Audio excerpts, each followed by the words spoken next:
Bonjour, bienvenue à cette session de formation sur comment être consultant, en fait, sur la consultation.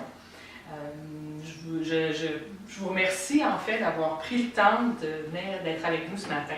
Je sais que vous avez un horaire assez chargé, mais c'est important des fois. C'est important de prendre le temps de faire un peu de recul, de faire une pause, puis de dire, bon, est-ce que le comportement ou est-ce que mes interventions sont pertinentes? Est-ce que j'ai la meilleure approche pour mes clients que je pourrais avoir? Alors, ce que j'aimerais explorer avec vous, c'est un petit peu ça, un petit peu les comportements des consultants, comment on est, qu'est-ce qu'on fait, qu'est-ce qui est important, puis un peu les pièges à éviter. Alors, avant de commencer, j'aimerais un peu avoir le pouls de la salle, apprendre à vous connaître. Alors, j'aimerais aussi savoir combien dans la salle, combien de personnes sont consultants depuis moins d'1 an. Près la moitié, c'est bon. Et combien sont consultants depuis moins de 5 ans? Alors, il y en a quand même pas mal. Quand même pas mal.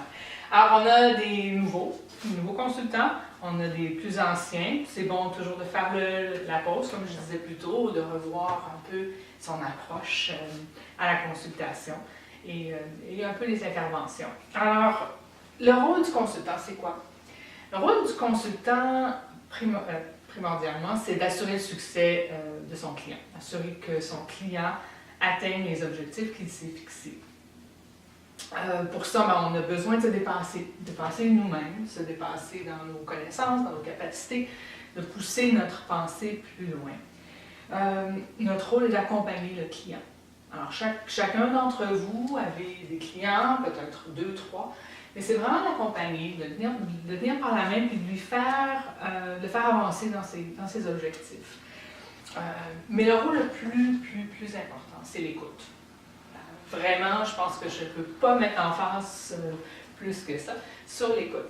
Et pourquoi l'écoute? Bon, on a souvent entendu parler des consultants qui s'assoient dans les salles de conférence, puis font semblant d'écouter. Le client parle, oui, très intéressant, c'est super comme intervention. Pas trop. Je pense que c'est des choses qu'on voit trop souvent dans les salles de conférence, dans les rencontres avec les clients. C'est sûr, le client va toujours dire quelque chose d'intéressant. Mais est-ce que votre intervention, est-ce que ce que vous dites est vraiment pour le bien du client?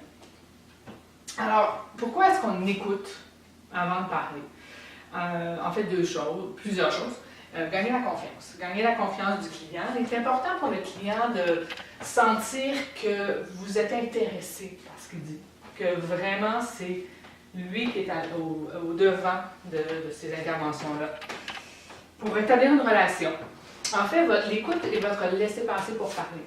Si vous n'êtes pas capable d'écouter, si vous n'êtes pas capable d'entendre ce que votre client dit, le droit de parler devient un petit peu plus difficile à avoir. Il faut comprendre le client avant d'agir. Il faut comprendre c'est quoi ses besoins. Qu'est-ce qu'il veut faire?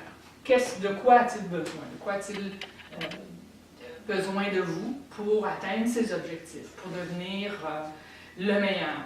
En fait, c'est pour ça qu'il vous a embauché. Alors, quelles sont les attentes du client?